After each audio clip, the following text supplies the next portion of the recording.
to be unboxing the AC-SC2-AUHD signal manager and scaler from AVPro Edge. The first thing I notice is the cool box art. Let's check what's inside.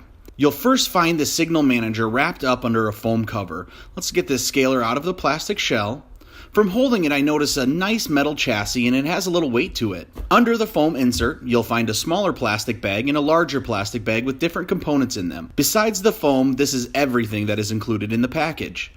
Opening the first bag, we find a power supply. Looks like a pretty standard power supply with a North American style plug on it, but it also comes with this EU style plug as well. In the second bag, we find screws used for the mounting brackets, as well as the actual mounting brackets themselves.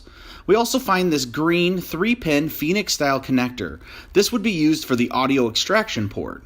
On the front of the unit, we can see all the different settings for EDID management, scaling management, as well as settings for using test patterns during initial installation or for troubleshooting. On the side of the SC2, we find an HDMI input, as well as our buttons for setting controls. On the flip side, we find an input for the power supply, a USB control port for firmware updates, an HDMI output, as well as our audio extraction port.